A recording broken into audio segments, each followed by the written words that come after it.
Novamente, boa noite a todos. Convido a amada igreja a abrir suas Bíblias para o Evangelho de João, capítulo 17. Evangelho de João, capítulo 17, e nós iremos ler a partir do verso 20 até o final do capítulo. Evangelho de João, capítulo 17, verso do 20 até o final do capítulo. Leamos. Não rogo somente por estes, mas também por aqueles que vierem a crer em mim por intermédio da sua palavra, a fim de que todos sejam um. E como és tu, ó Pai, em mim e eu em ti, também sejam eles em nós, para que o mundo creia que tu me enviaste. Eu lhe tenho transmitido a glória que me tens dado, para que sejam um, como nós o somos. Eu neles e tu em mim, a fim de que sejam aperfeiçoados na unidade, para que o mundo conheça que tu me enviaste e os amastes, como também amastes a mim. Pai, a minha vontade é que onde eu estou, estejam também comigo os que me deste, para que vejam a minha glória, que me conferistes, porque me amastes antes da fundação do mundo. Pai justo, o mundo não te conheceu, eu porém te conheci, e também estes compreenderam que tu me enviastes. Eu lhe fiz conhecer o teu nome, e ainda o farei conhecer, a fim de que o amor com que me amaste esteja neles, e eu neles esteja. Vamos orar. Querido Deus, amado Pai, somos gratos, Senhor, pela riqueza da tua palavra. Somos gratos, Senhor Deus, pelo culto que até aqui, Senhor Deus, o Senhor tem nos permitido entrar, Senhor Deus, diante da tua presença, com esses louvores. Mas agora, Senhor Deus, abrimos a Escritura para aprendermos do Senhor. Por isso pedimos tua ajuda, querido Pai, diante das nossas limitações, fraquezas, que o Senhor nos dê, Senhor, sabedoria que vem de ti. Que o teu Espírito nos ajude, Senhor Deus, a compreendermos as lições espirituais que a tua palavra aqui nos trará, através, Senhor Deus, desse último momento da oração do nosso Senhor Jesus, antes da sua crucificação. Assim, querido Pai, agradecemos e pedimos em Cristo Jesus. Amém. Amados irmãos, essa é a quarta mensagem da sequência que nós nos propomos em relação à oração sacerdotal. Nós vimos na primeira mensagem, Jesus explicando que a hora dele tinha chegado, e aí nós vimos a importância de compreendermos o peso do que realmente significava essa hora, dentro da concretização de tudo aquilo que Deus tinha preparado para redimir o mundo. Mas, a partir do versículo 2, João relata a oração de Cristo, chamada da oração sacerdotal. Essa oração dividida em 3 partes. A primeira parte, Jesus ora por si mesmo. A segunda parte, Jesus ora pelos seus discípulos que estavam ali com ele. E quando Jesus ora por esses discípulos, Jesus faz uma revelação em relação a como aqueles discípulos tinham conhecido. E esse conhecimento dizia-se respeito à intimidade, um conhecimento pessoal com Jesus e ao mesmo tempo com Deus Pai. E Jesus transcende o desejo de que aqueles discípulos pudessem gozar de uma alegria completa junto com ele. Mas aqueles discípulos ainda passariam muito tempo aqui nessa terra. E por essa razão, Jesus ora para que Deus protegesse esses discípulos do mundo, tendo em vista que o mundo afligiria esses discípulos. Jesus termina dizendo: santifica-os na verdade, a tua palavra é a verdade. Então, no segundo momento de oração, Jesus ora pelos seus discípulos que estavam ali com ele, que naquele momento eram 11. Agora, Jesus começará a orar por nós, por aqueles discípulos que ainda iriam crer. Veja como Jesus era um sacerdote perfeito. Era um sacerdote que orava sim por ele, orava pelos que estavam perto, mas também orava por todos aqueles que participariam do sacrifício que ele estava prestes a fazer. Veja aí, abramos nossas Bíblias para João capítulo 17, versículo 20. E Jesus introduz essa nova fase da oração, dizendo exatamente isso: não rogo somente por estes, mas também por aqueles que vierem a crer em mim por intermédio da sua palavra. A intercessão de Jesus aqui não está limitada simplesmente aos crentes do seu tempo, mas também Jesus ora por todos os crentes das eras vindouras, aqueles que ainda iriam crer no seu nome.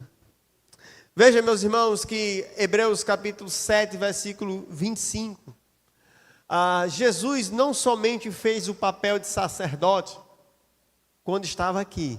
Abra aí sua Bíblia para Hebreus capítulo 7, versículo 25. Veja o quanto é intenso o ministério sacerdotal de Cristo.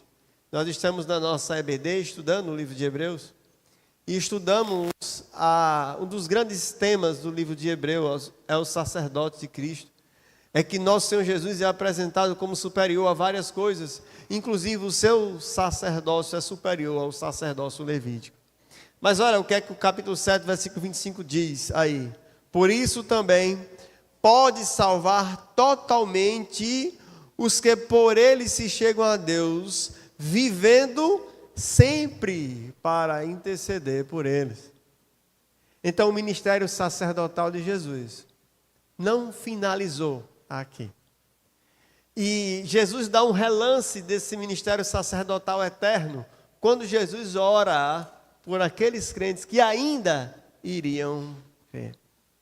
A oração de Jesus, ela abrange todos os crentes de todas as eras e de todos os lugares. E isso, meus irmãos, nos conforta. Isso faz nós compreendermos que quando Deus fez a sua obra redentora, Deus não nos deixou desamparados. Ou seja, além de nosso Senhor Jesus ser aquele que nos redimiu, o nosso Senhor Jesus ser o cordeiro que foi oferecido, mas ele também é um sacerdote que ofereceu o sacrifício. O nosso Senhor Jesus é as duas coisas. Ele é o sacrifício redentor e ao mesmo tempo ele é o sacerdote que intercede por nós. Jonathan Edwards diz: a intercessão de Cristo é eterna em seu alcance, pois envolve cada crente de geração em geração como parte do seu corpo. Agora, preste atenção que aí no versículo que nós lemos, diz mais uma informação: não rogo somente por este, mas por aqueles que vierem a crer em mim, mas diz a forma, por intermédio da sua palavra. Lá em João 10, 27, quando Jesus está falando sobre a parábola do bom pastor, Jesus diz algo muito interessante ali, que tem a ver com isso que nós estamos aqui frisando em sua oração. Jesus, no capítulo 10, versículo 27, diz assim: as minhas ovelhas ouvem a minha voz, e eu as conheço, e elas conhecem a mim. Jesus afirma que os crentes futuros, que somos nós, inclusive outros que ainda estão a ser descobertos, chegariam até ele como? Através da palavra.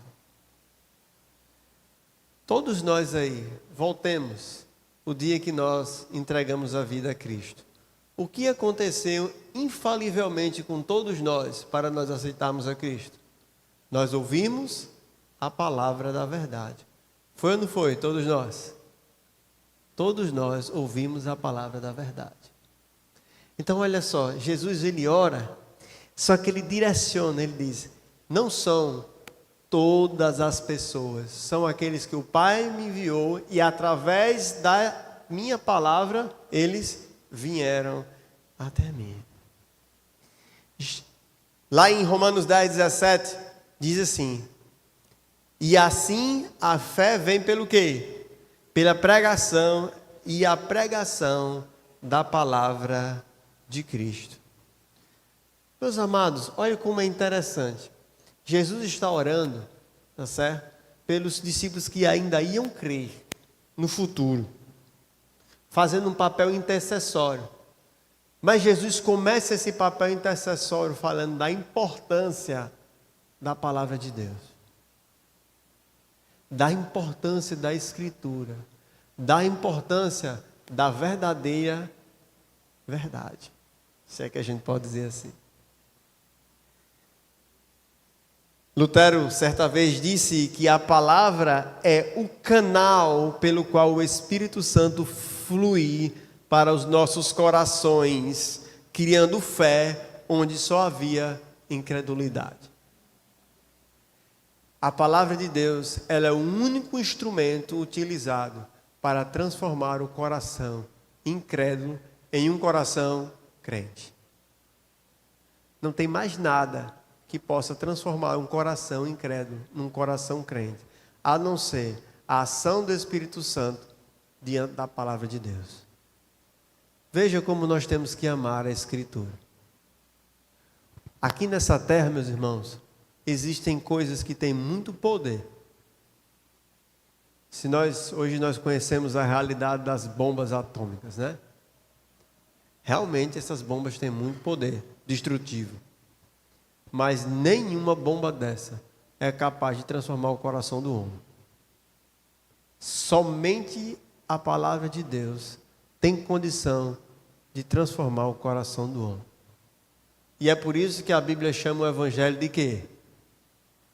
De dinamite. A Bíblia diz que o quê? Que o poder do Evangelho é que salva. O Evangelho é que tem realmente o poder de transformar as vidas. Então Jesus olha para frente e visualiza muitos que creriam, não pela sua força própria, mas pela força da palavra. Como Lutero aqui falou, a palavra de Deus, ela transforma os corações incrédulos em corações crentes.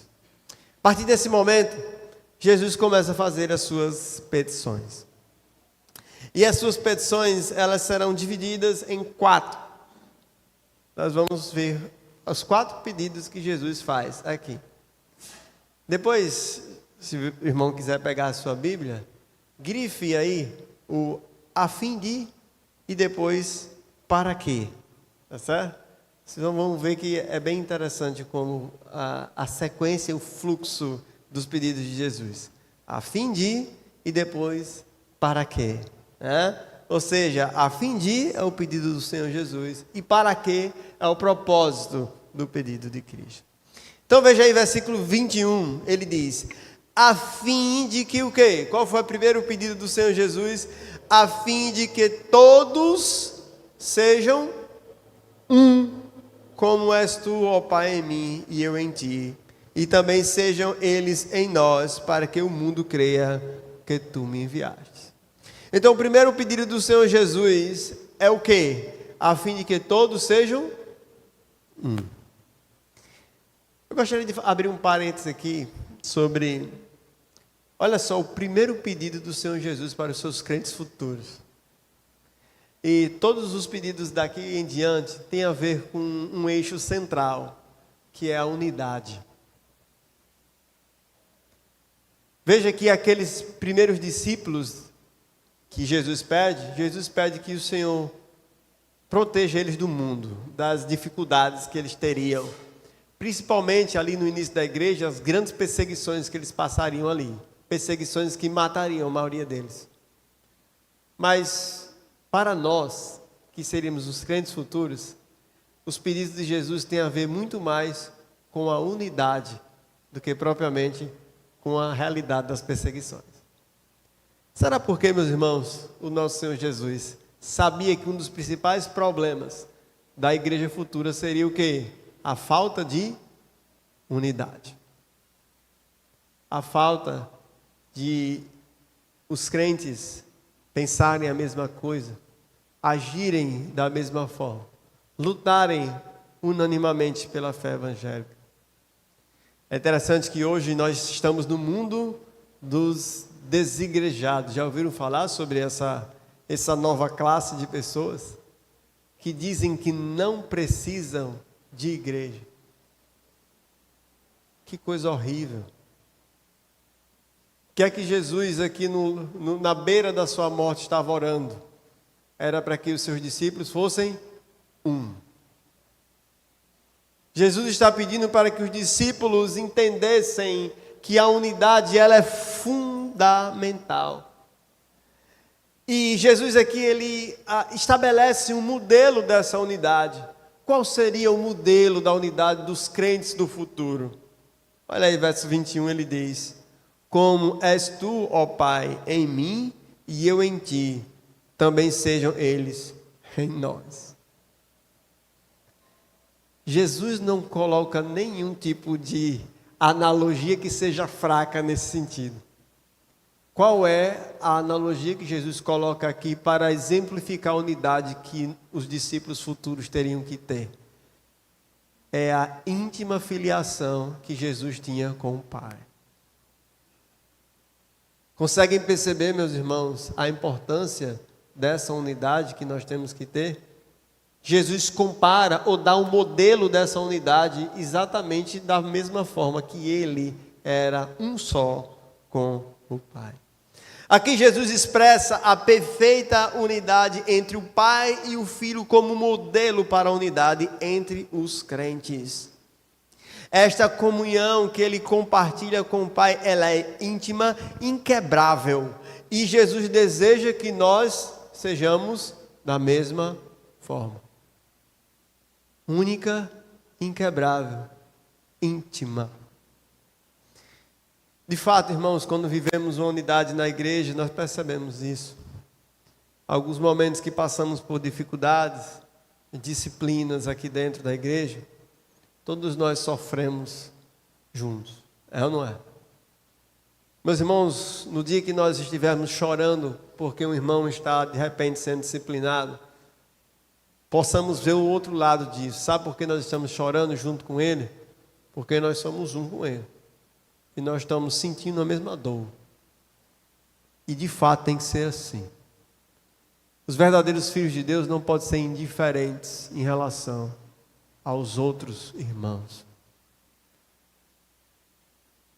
Essa unidade tem que ser tão íntima que de fato nós sentimos as mesmas dores, mas também nos alegramos com as mesmas alegrias.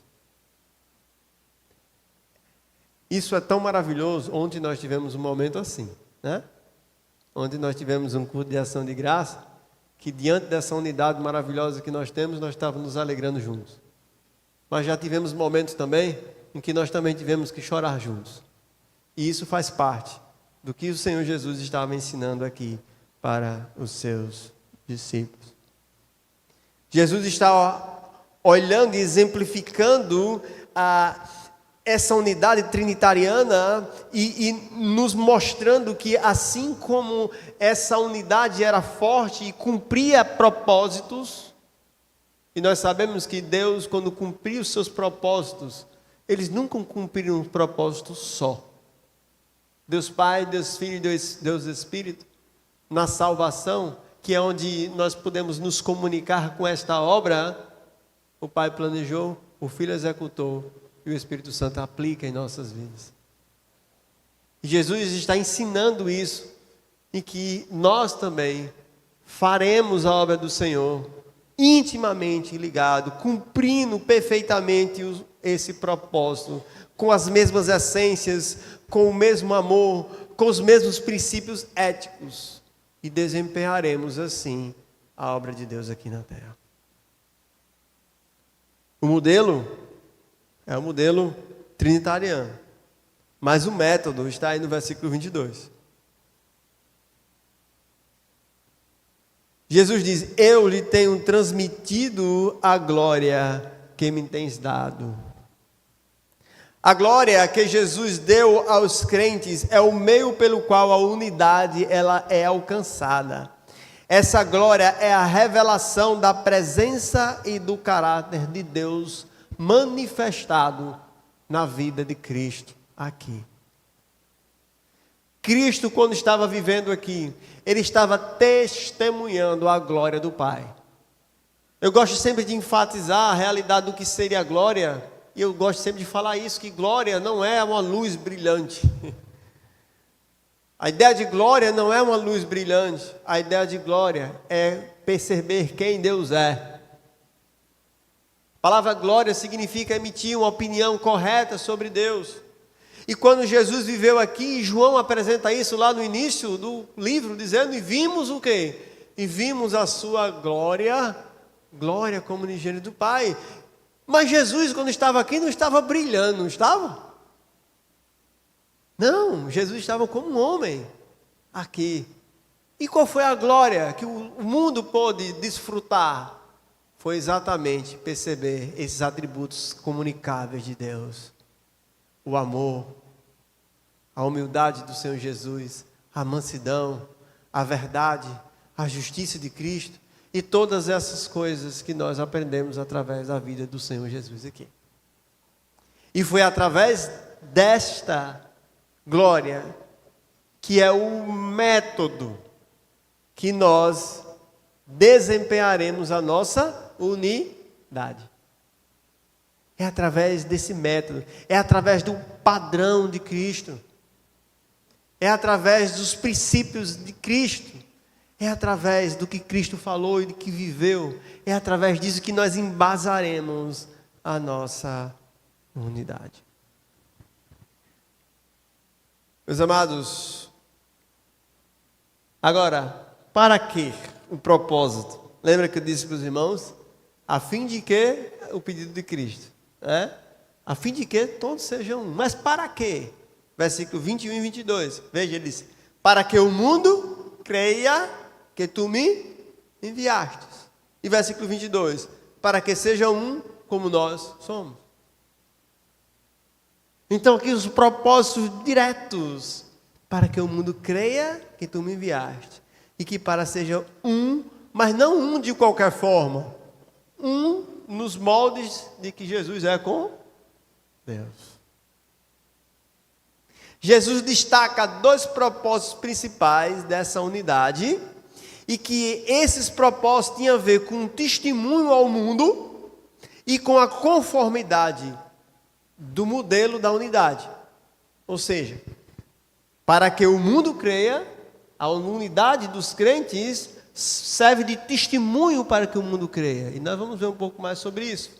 Mas também como uma conformidade ao modelo divino de unidade, que é unidade em propósitos, unidade em princípios. Interessante, irmãos, que no início da igreja, eu peguei aqui uma citação de Tertuliano, que foi um dos principais pais da igreja, que viveu aí em meados do século II e do século III, que ele escreveu em sua obra, que é chamada de Apologia, lá no capítulo 39, ele relata o seguinte, abre aspas: vejam como eles se amam, vejam como eles estão dispostos a morrer uns pelos outros. Na igreja primitiva, o testemunho dessa unidade que os crentes tinham, eles eram um grande meio de pregação da glória de Deus. Interessante que Tertuliano aqui diz assim, ele passando a percepção daquele mundo incrédulo daquela época. Qual era a percepção do mundo em relação a como os cristãos se relacionavam? Vejam como eles o quê? Vejam como eles se amam. Vejam como eles estão dispostos a morrer uns pelos outros.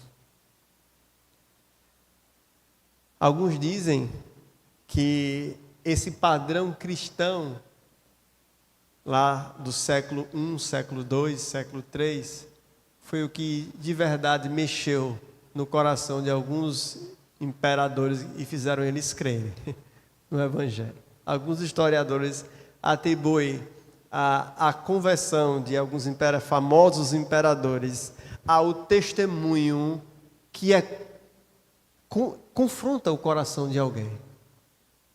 Confronta, meus irmãos, o coração de alguém de verdade. A unidade dos crentes confronta o coração dos incrédulos. De manhã nós estávamos falando sobre isso e eu disse assim, irmãos, sabe o que é que nos faz estar aqui anos após anos, após ano, após ano, após ano? Estarmos todos aqui anos após anos, é exatamente isso, é a graça de Cristo em nossa vida, é a graça de Deus em nossa vida. Se não fosse a graça de Deus e a unidade que ela nos traz, lembra que eu falei de manhã? Cabeças já teriam rolado. Sim, meus irmãos.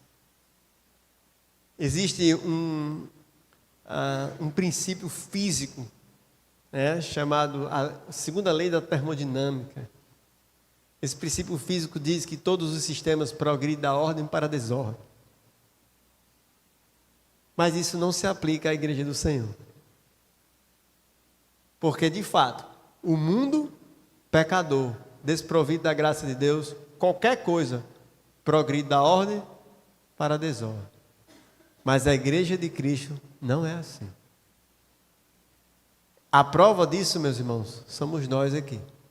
Que passa ano, entra ano, e nós continuamos aqui juntos.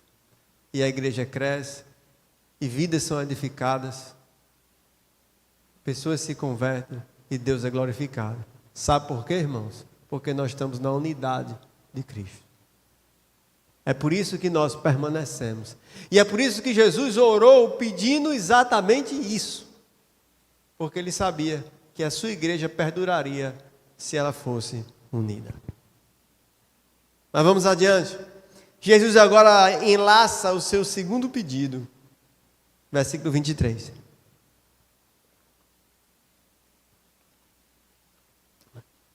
A fim de que sejam o quê? Aperfeiçoados na unidade. Tem uma palavra a mais agora. Não é certo? O primeiro pedido era o quê? Que eles fossem um. Mas o segundo pedido, ele avança. Jesus pede para que os seus discípulos fossem aperfeiçoados. Ou seja, os crentes deveriam ser aperfeiçoados na unidade, o que indica um processo de crescimento e maturidade no relacionamento com Deus e entre si. De fato, meus irmãos, para que nós persigamos, né, essa unidade, nós precisamos amadurecer. A unidade aqui, ela não é apresentada como algo estático, mas é apresentada como algo progressivo e que o crente deve se aprofundar ao longo da sua vida cristã. É os entranhados afetos de misericórdia. Lembra que Paulo falou sobre isso? Se há alguma exortação de amor, se há o quê? Entranhados afetos de misericórdia, que pensais a mesma coisa. O pastor Paulo muito conectado, né, com a doutrina de Cristo. Agora, da mesma forma, Jesus estabelece um método. Veja, versículo 23b. Ele diz: me enviaste e os amastes, como também amastes a mim. Qual o elemento novo? Qual o método do aperfeiçoamento da unidade? É o amor. Veja, Jesus estabelece aí dois vínculos desse amor. Me enviaste e os amaste, assim como também amastes a mim.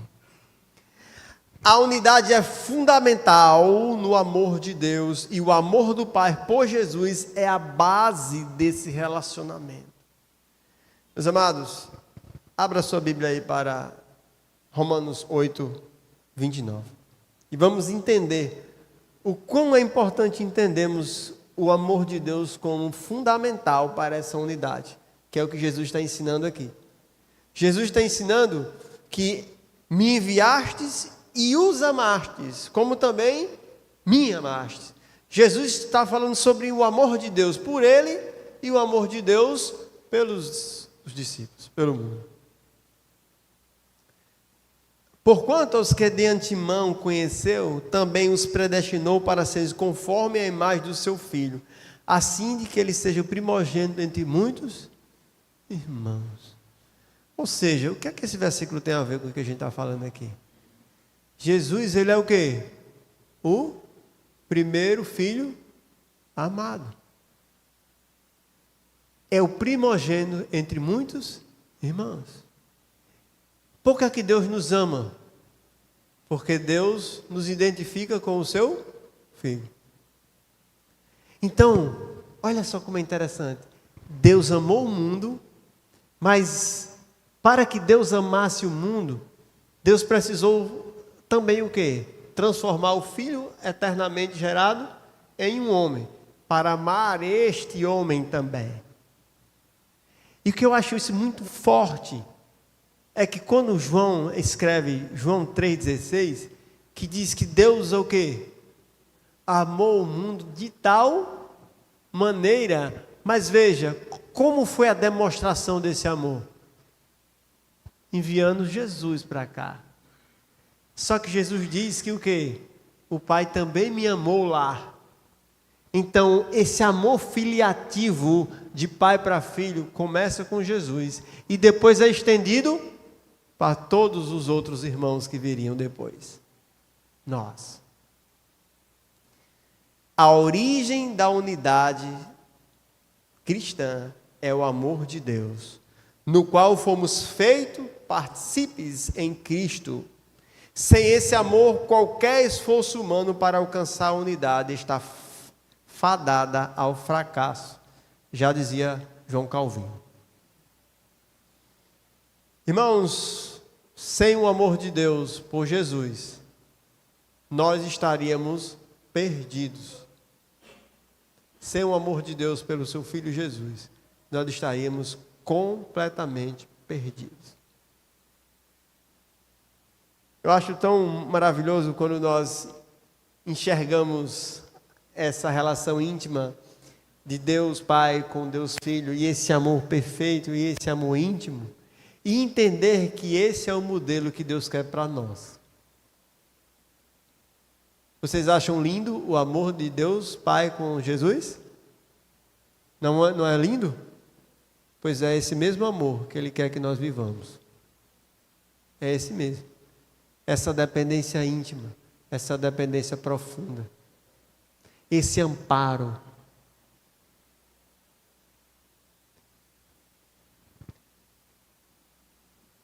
O amor do Pai pelo mundo, ele está fundamentado no amor do Pai por Jesus. E nós somos participantes disso. Agora, há um propósito nisso. Veja versículo 23, olha o para quê aí. Qual é o propósito? Para que o mundo conheça que tu me enviastes. Para que é, meus irmãos, que Deus fundamentou essa unidade no amor? Para que o mundo creia que tu me enviaste. A unidade aperfeiçoada dos crentes é a prova para o mundo que o amor de Deus, de fato, reconciliou a humanidade com Ele de volta. Vocês lembram que quando Adão pecou, a humanidade se divorciou da comunhão com Deus. Agora em Cristo, a humanidade agora se reconciliou novamente. E a base dessa reconciliação é este amor de Deus. É a base dessa reconciliação. Então veja, o que é que Jesus está ensinando? Jesus está falando que o aperfeiçoamento desta unidade parte do pressuposto desse amor que Deus teve por Jesus e, consequentemente, desse modelo que influenciará nossas vidas quando nós também nos sentirmos, e de verdade nós somos amados por Deus.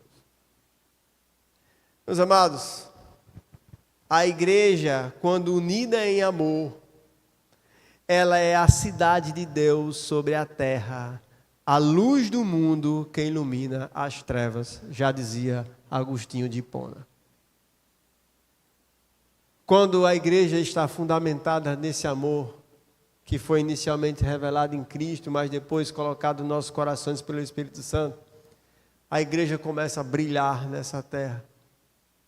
De verdade, ela começa a confrontar os corações que não conseguirão entender o porquê nós somos tão unidos. Mas Jesus avança.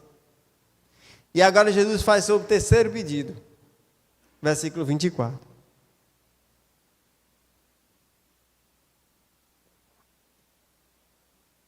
Pai, a minha vontade é que onde eu estou, estejam também comigo os que me destes, para que vejam a minha glória que me conferistes, porque me amastes antes da fundação do mundo.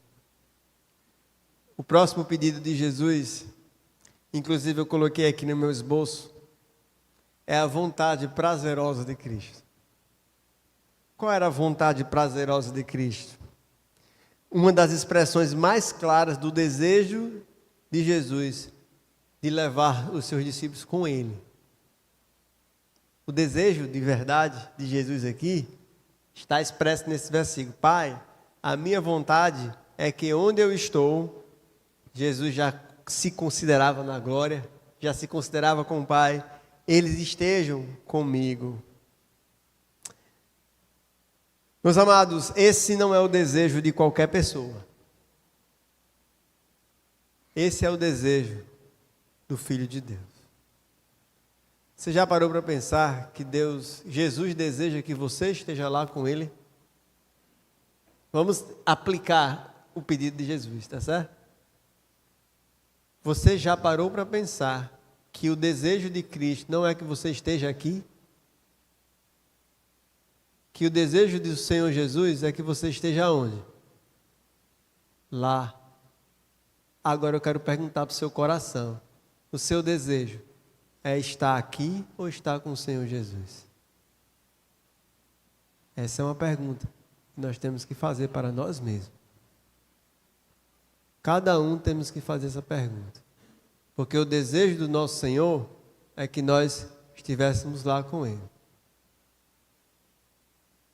E quando nós somos seduzidos a não termos esse mesmo desejo, a estarmos desejando estar aqui, nós devemos, meus irmãos, buscar aquele mesmo desejo do apóstolo Paulo, né? Eu queria estar com o meu Senhor, que é o quê? Incomparavelmente melhor. Nosso coração não deve estar aqui, porque o coração do nosso Senhor não está que nós estejamos aqui. Nós estamos aqui sim, meus irmãos, cumprindo o propósito da misericórdia de Deus. Vamos ver aqui um pouco mais adiante. Que é mostrar, levar, com essa unidade nós levarmos esse amor para as outras pessoas. Mas pode ter certeza que o desejo do coração de Cristo é que nós estivéssemos lá com Ele. Jesus dá uma visão do futuro. A glória futura, estaremos lá com Jesus. E mais uma vez, não é simples um desejo humano, e sim a vontade soberana do Filho de Deus. Meus irmãos, isso vai acontecer. nós um dia estaremos com Cristo, desfrutando isso. Spurgeon, certa vez, disse o seguinte: a nossa salvação não depende do nosso desejo de estarmos com Cristo, mas da vontade de Cristo de estarmos com Ele. Sim, nossa salvação não depende do nosso desejo de estarmos com Ele. Graças a Deus, irmão. Graças a Deus que não depende. Depende do desejo de Cristo, de nós estarmos com Ele. Louvado seja Deus por isso. Esse pedido de Jesus nos traz uma certeza de que experimentaremos essa comunhão plena. E nós já podemos desfrutar isso pela fé. Sabe, meus irmãos, já podemos desfrutar disso pela fé. Nós já podemos viver como nós não estivéssemos aqui. Se nós transferirmos o nosso coração daqui para a glória, viveremos aqui, mas como a Bíblia diz, como forasteiros. Como somente representantes da pátria celestial aqui.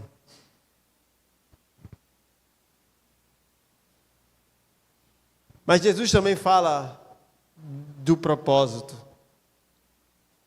Veja versículo 24b. Por que Jesus orou para que os discípulos pudessem estar com Ele? Para que eles pudessem o quê? Para que vejam a minha glória que me conferistes, porque me amastes antes da fundação do mundo. Meus irmãos, quando Jesus viveu aqui, durante o seu ministério, os discípulos puderam ter um vislumbre do que seria essa maravilhosa glória, ou seja, de quem realmente Jesus era. Os milagres e tantos prodígios que Jesus fez. Os discípulos puderam ter o gostinho do que era essa glória. Talvez a ocasião que mais se aproximou de ver Jesus nessa transcendência foi ali no Monte da Transfiguração. Mas, olha só o que 1 João 3,2 fala. Abra aí sua Bíblia. Para 1 João, capítulo 3, versículo 2.